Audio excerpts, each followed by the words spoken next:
Growing up in a family of restaurateurs, I quickly learned that food was more than just nourishment, it was an art form, a legacy, and a powerful way to bring people together. My grandmother's small noodle shop in Chinatown had been the heart of our family for 3 generations. Watching her masterfully craft each dish in the cramped kitchen shaped the way I saw the world. Good food comes from the heart, not just the ingredients, she'd often say, her hands folding dumplings with grace. I held her words close, spending countless hours in that kitchen not only learning recipes but also absorbing the business wisdom that had carried us through tough times.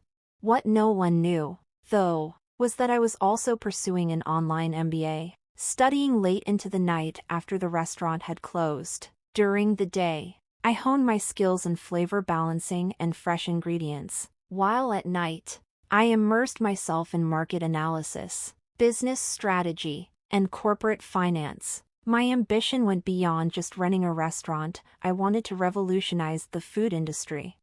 Then I met James. It was a rainy Tuesday evening when he walked into our restaurant, seeking refuge from the storm. Tall, impeccably dressed, and clearly out of place, he caught my attention immediately. "What would you recommend?" he asked, water dripping from his expensive coat. Without hesitation, I replied, "Our hand-pulled noodles with braised beef, perfect for a night like this." He smiled, a smile that made my heart race. "I trust your judgment," he said.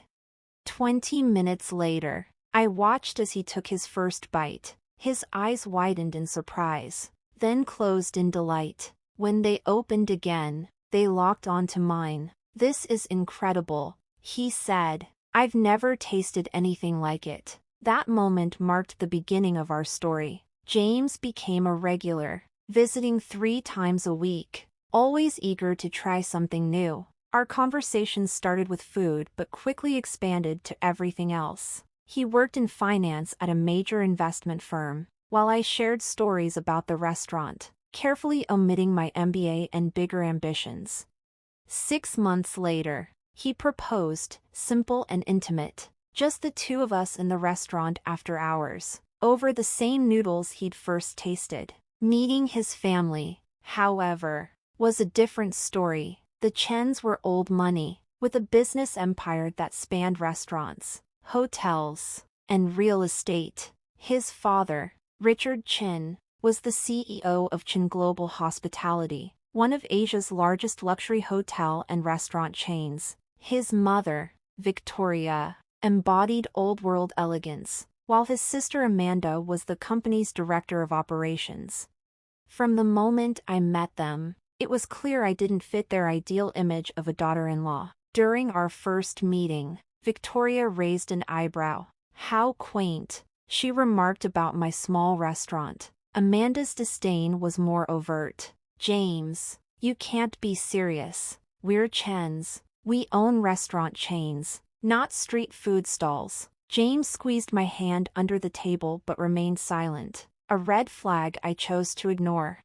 The engagement dinner felt like a subtle exercise in humiliation, held at the Chin flagship restaurant, the Imperial Palace. It was clear they viewed me as an outsider. "May, dear," Victoria said across the table, "it's fascinating that you work in food service. Do you cook everything yourself, or do you have actual chefs?" Before I could respond, Amanda added, "Mother, be kind. I'm sure she does her best with what she has. Not everyone can afford proper culinary training."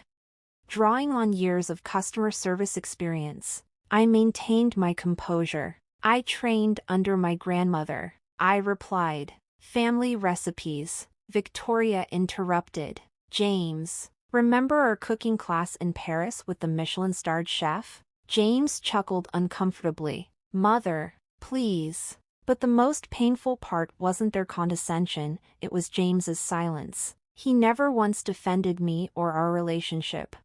What they didn't know was that while managing my tiny restaurant, I had completed my MBA with honors and developed a food tech platform that was poised to revolutionize the industry. My company, Food Tech Solutions, was already valued at over $3 billion. I had kept this private, wanting to be judged for who I was, not what I owned. As wedding preparations began, it became clear the Chens would never accept me. The breaking point came during a family dinner at Victoria's mansion, where I brought some of my signature dishes to share my heritage. Victoria wrinkled her nose at the containers. "Oh, he brought takeout," she said. "Actually, I made these myself," I corrected, proudly. "They're my grandmother's recipes." Amanda prodded the food with her fork. "How authentic. But for the wedding, we should stick to proper catering," she added. "We have a reputation to maintain." James sat beside me, focused intently on his phone. "The wedding menu is settled," Victoria announced. "Chef Pierre from Paris will cater. We can't have street food at a Chin wedding." "My food isn't street food," I began, but Victoria raised a hand. "May, dear, understand that the Chens are more than a family, we're a brand. Your little restaurant is charming, but it's not up to our standards. After the wedding, we could help you find a more suitable occupation." At that moment, my phone buzzed with an alert. Chin Global Hospitality's stock had plummeted 30% in after-hours trading due to leaked quarterly losses and potential fraud in the restaurant division. Victoria turned pale, Amanda frantically typed, and Richard barked orders into his phone. James turned to me, pale. "I need to go to the office. Family emergency." I stood calmly. "Actually, I think I can help." Everyone froze. "Help?" Amanda sneered, though her voice wavered. "Unless you can conjure $500 million, your noodle expertise isn't relevant." I pulled my laptop from my bag. "Actually," I said, "I'd like to show you something." Victoria waved a dismissive hand. "May, dear, this is hardly the time for food tech solutions." I calmly turned my laptop around to face them. "Have you heard of it?" The color drained from Amanda's face. Of course. She had every major player in the hospitality industry knew about the tech company revolutionizing restaurant operations worldwide. Richard lowered his phone, his eyes narrowing. "What about it?" "I founded it 3 years ago," I said simply. "It's currently valued at $3.2 billion. I can generate the $500 million you need, and more." A heavy silence filled the room. James stared at me, eyes wide with disbelief. "But, you run a small restaurant," he stammered. "I run several things, James," I replied calmly. "The restaurant is my passion, but food tech solutions is where my business acumen thrives." I turned to Victoria. "Those street food recipes you mocked are the foundation of an ad-driven menu optimization system now used by 5-star restaurants worldwide." Richard leaned forward, the disdain from before replaced by curiosity. "You're telling me you're the CEO of Food Tech Solutions? The company every hospitality group is after?" he asked. I nodded and pulled up our financials. "We're in stealth mode but plan to go public next quarter. Our platform revolutionizes everything from inventory management to customer preference prediction, exactly what your company needs right now." I pointed to Amanda's laptop, displaying their grim financial report. Victoria set her wine glass down slowly, her hand trembling. "Why didn't you tell us?" she asked, her voice faltering. "Would it have made a difference?" I asked softly. "Would it have made me more worthy of respect? More suitable as a daughter-in-law?" I paused, letting the question linger. "The fact that you're even asking speaks volumes." Amanda's face flushed with anger. "You expect us to believe you built a billion-dollar tech company in secret from a restaurant?" I showed her the screen of patents and proprietary algorithms. "Your crisis stems from outdated systems and manual inventory management. These are exactly the problems my technology solves."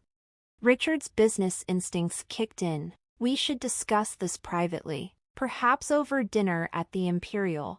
"No," I cut him off. "We'll discuss it here, where you've belittled me for months, where you've made it clear that I'm not good enough for your family." James finally spoke up. "May, why didn't you tell me?" I looked at him, a profound sadness settling in. I wanted you to stand up for me, for who I am, not for what I own, but you never did. Victoria tried to recover. Darling, you must understand, we have standards. Yes, I replied firmly. You've made those standards clear. Now, let me set mine. I turned to face Richard and Amanda. Chin Global Hospitality is on the brink of collapse. I can help, but there will be conditions. Amanda glared at me. Conditions? This is blackmail.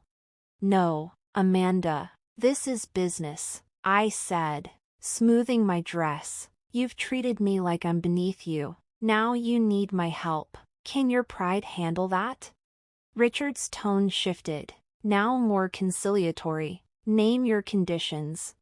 First, a complete reorganization of your management. I began. Your leadership is incompetent. I glanced at Amanda, who sputtered indignantly. Second, full implementation of food tech solution systems across all properties. Your outdated methods are bleeding money. Third, I continued, a public acknowledgement of our partnership and the fact that I, owner of that little restaurant, saved Chin Global Hospitality. Victoria gasped. You can't expect us to. I can, I interrupted. Your stock is in freefall. By morning, you'll have lost half your market value. Your investors are already calling for heads to roll. James reached for my hand. May, please, let's talk. I pulled away. We need to discuss our relationship, James. The room fell silent again. You've let your family insult me, my heritage, and my work for months. I continued. You've laughed with them, sat quietly, and never stood up for me, even tonight. Your first instinct was to flee to the office instead of defending me. Tears welled in my eyes, but my voice remained steady. I don't need a partner who only values me for my wealth. I need someone who would defend me when I had nothing. Victoria rose, her composure slipping. Now, see here. No, I cut her off. You see here, I hope to be accepted for who I am. Instead, you've shown me who you are. Accept my terms and save your company, or let your pride destroy it. I gathered my things, including the untouched containers of my street food. You have until tomorrow morning to decide. My team will be in touch. As I walked toward the door, Amanda called out, You can't just walk away. This is our legacy. I turned one last time. Yes, and you've run it into the ground. If you had focused on innovation instead of judgment, you wouldn't be here. The last thing I saw was James's stricken face, Victoria's trembling hands, and Richard's calculating stare. Their empire was crumbling, and their only hope lay in the woman they had deemed unworthy. Sometimes, success wears a business suit and carries recipes in takeout containers. The next morning, I sat in my sleek penthouse office, overlooking the city, reviewing the latest ad data. My phone buzzed incessantly with messages from James, Richard's lawyers, and finally, Victoria herself. My assistant, Sarah, entered with a fresh cup of green tea. The Chin family is in the lobby. All of them? I asked, checking my watch, 7:30 a.m. Give them 10 minutes, then send them up. Those 10 minutes mattered. A lesson from my grandmother echoed in my mind. Let them wait. Anxiety seasons any dish. When they finally entered, their transformation was stark. Victoria's aristocratic poise had crumbled. Amanda's designer outfit seemed hastily thrown together, and Richard's face wore the strain of a sleepless night. James lingered in the back, looking utterly lost. The paperwork is ready, I said, without preamble, gesturing toward the documents on the conference table. Shall we begin? Richard stepped forward, and before he could speak, I continued. I wanted to say, save it, but I interrupted instead. This is a business meeting, nothing more. Your company is hemorrhaging value by the minute. Let's focus on that for the next 2 hours. We moved methodically through the terms. Food Tech Solutions would acquire a 40% stake in Chin Global Hospitality in exchange for emergency funding and the full implementation of our systems. Amanda would step down as Director of Operations, replaced by someone from my team. This is highway robbery, Amanda sputtered, but Richard silenced her with a sharp glare. It's more than fair, I replied calmly. You're getting cutting-edge technology, immediate financial stability, and a partnership that will elevate your market value. In return, I gain partial ownership of a company in desperate need of modernization. Victoria, who had been unusually quiet, finally spoke. And what about James? I met her gaze, unwavering. James is not part of this discussion. Business and personal matters should remain separate, something your family never seemed to grasp. James stepped forward, his voice soft. May, please, can we talk privately? I considered for a moment before nodding. 5 minutes. The rest of you can review the documents with my legal team in my private office. As we left the conference room, James paced nervously. Why didn't you tell me about any of this? He asked. Would it have changed anything? I asked, my tone steady. Would you have stood up to your family sooner? Defended my little restaurant against their constant criticism? I was trying to keep the peace. No, James, you were choosing the path of least resistance. Every time your family insulted me, my heritage, my work, you chose silence. That silence said everything. He ran his hands through his hair in frustration. I love you, May. Isn't that enough? Love without respect isn't love, James. It's convenience. He looked crushed. Give me another chance, he pleaded. I shook my head. That's the problem. You only want another chance now that you know I'm wealthy and successful. But I'm the same person I was yesterday, running my little restaurant with pride. If you couldn't love and respect that person, you don't deserve to know this one. Back in the conference room, the documents were ready for signing. Richard's hand trembled slightly as he signed away 40% of his family's legacy. Victoria watched, tears welling in her eyes, while Amanda sat rigidly, barely containing her fury. As the papers were notarized, I made one final announcement. One more thing. My grandmother's restaurant is not for sale at any price. It will continue operating exactly as it has for 3 generations. But surely with your resources, Victoria started. That restaurant is my heritage, my heart. It's everything you look down on, everything you mocked, and it will remain exactly as it is, a reminder that success doesn't always wear a designer label or come with a luxury brand name. Over the next 6 months, Chin Global Hospitality underwent a complete transformation. Our AI systems revolutionized their operations, cutting costs while improving service quality. Their stock not only recovered but soared to new heights. The press loved the story, a traditional family business saved by innovative technology from an unexpected source. James sent flowers, letters, and even tried to visit the restaurant. I returned the flowers, left the letters unopened, and had security politely escort him out. Some bridges, once burned, should stay that way. 1 year later, I sat in my grandmother's kitchen, showing her the latest financial reports. Chin Global Hospitality had doubled in value, and Food Tech Solutions was now worth over $5 billion. Ah, but how's the broth? She asked, tasting the day's soup. I smiled, understanding her point. Success wasn't about the numbers. It was about staying true to yourself, your values, your heritage. The restaurant was packed as usual, with a line stretching around the block. Victoria had come by once months ago, presumably to make amends. She waited in line like everyone else, ate quietly in a corner, and left a generous tip. She never returned, but the gesture was noted. Amanda had moved to Europe, Unable to face the humiliation of working under my management team, Richard adapted surprisingly well, finally acknowledging that tradition needed to walk hand in hand with innovation. James? Last I heard, he was dating a socialite his mother approved of. Some people never learn.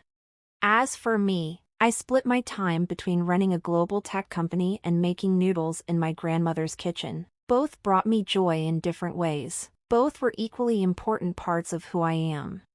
The media often asked about the contrasts, a billionaire tech CEO who still works in a small restaurant kitchen. They didn't understand that the restaurant wasn't just a business. It was a reminder of where I came from, who I am, and what truly matters.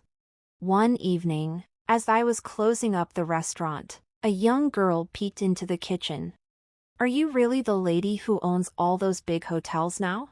I smiled, handing her a freshly made dumpling. "No, sweetheart. I'm just the lady who makes really good noodles. Everything else is just business." The Chin family thought they were teaching me a lesson about status and worth. Instead, they learned a costly lesson about judgment and pride. Sometimes, the most valuable things in life come in the simplest packages, and the most powerful people are those who don't need to prove their power. As my grandmother always said, good food comes from the heart, not just the ingredients. The same is true of success, it comes from integrity, not just assets. I still have the takeout containers from that last dinner at the Chin Mansion. They sit in my office as a reminder: never let anyone shame you for who you are, and never compromise your values for those who can't see your worth. Sometimes, the best revenge isn't serving a cold dish. It's serving a perfectly prepared one, seasoned with success, garnished with grace, and served with a side of karmic justice.